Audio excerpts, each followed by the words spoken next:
Hello and welcome to Two Hopes Garage.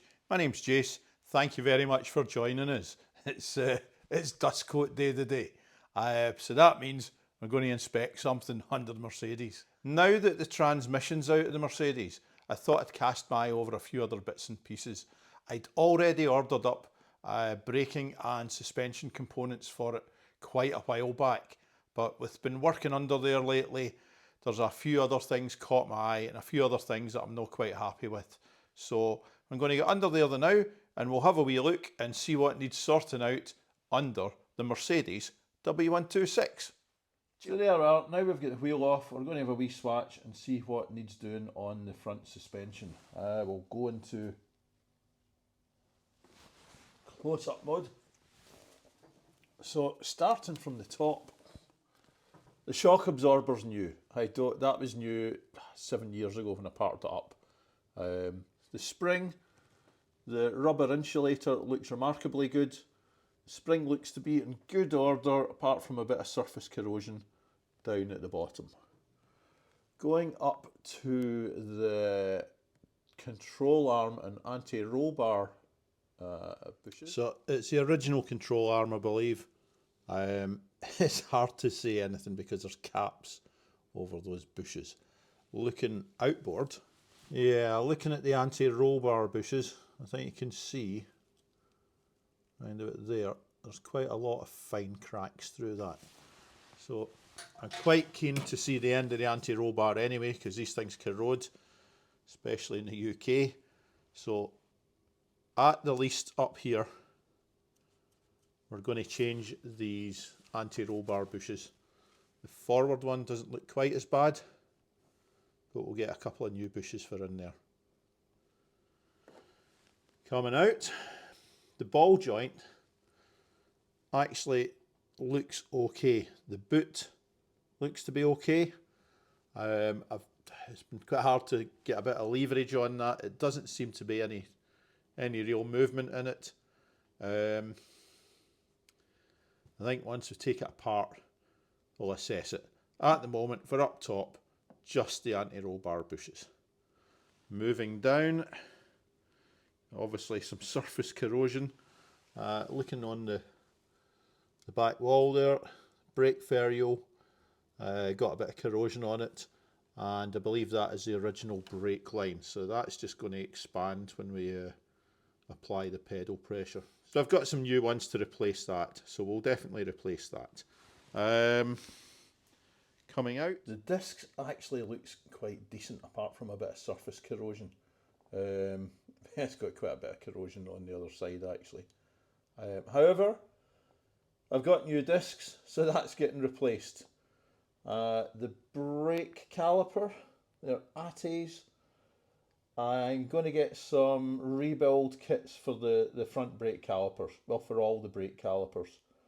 I figure out they'll be pretty stuck and gummed up having been sitting for so long.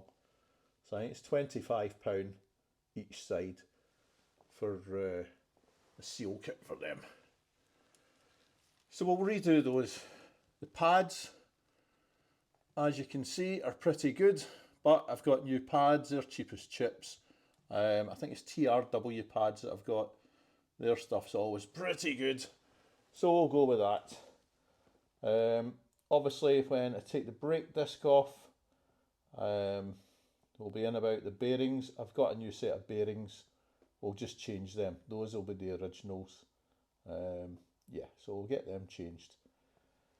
Going back and inboard. So there is our guide rod. On the driver's side on this car, that guide rod made quite a lot of noise and a clunking about. I say the guide rod, there was a lot of front end clunking, and under the conditions that you'd typically expect the guide rod to be making that noise. So I've got a couple of new guide rods to go in, so we'll change those. Looking at our guide rod bushings, they're not too bad.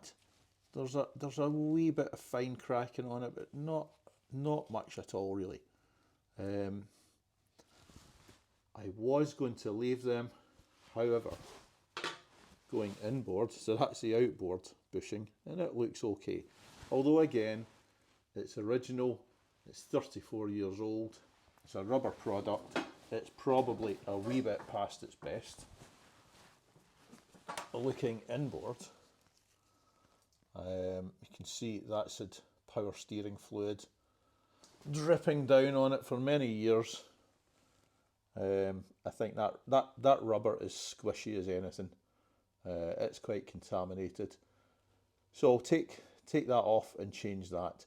If I'm changing that one, I may as well change that one. So new guide rod and new mount bushes. I was going to not do them because they look like a pain in the backside, but we'll give them a crack and see how we go. Now coming inboard, there's that guide rod mount. You can see where all the oil's been seeping in there.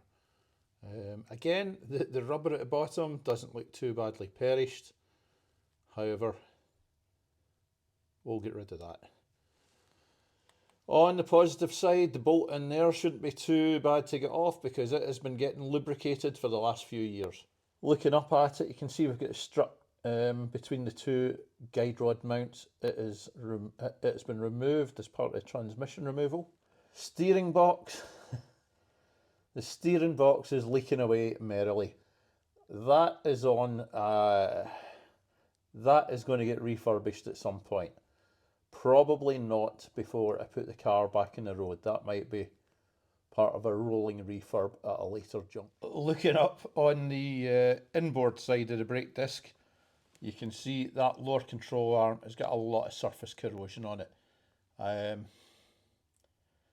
At the very least, that is coming off to get cleaned up and painted. I'm going to replace the bottom ball joints in this. The boots aren't cracked and there doesn't seem to be too much movement. However, they're 34 years old and it's only a matter of time before they exhibit some wear. So we'll get some decent ball joints put on there. Obviously, that's going to necessitate taking the spring off.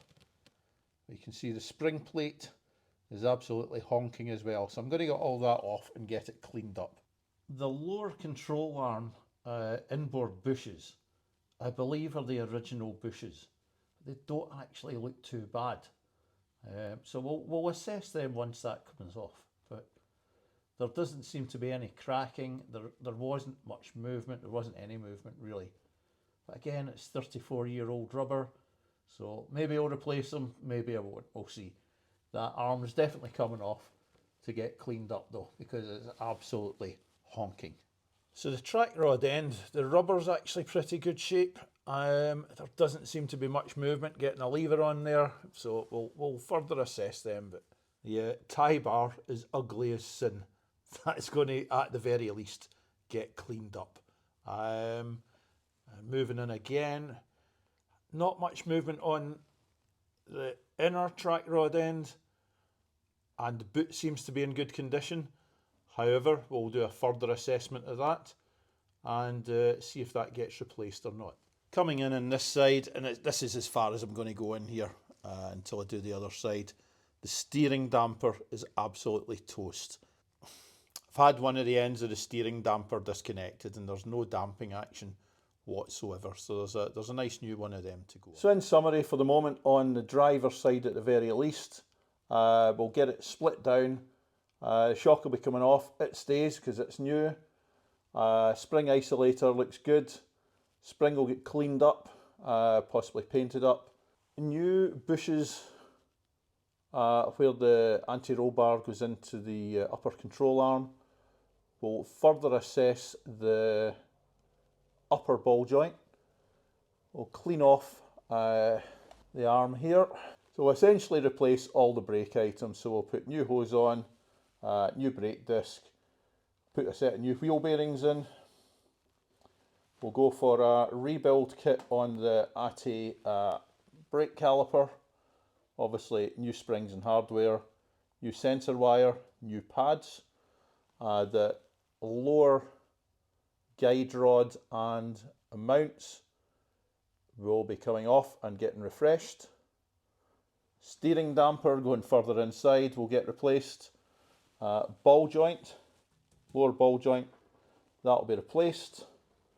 and we'll see how we go for there. But generally, just give it all a good freshen up, and certainly assess further all the rubber bushed items.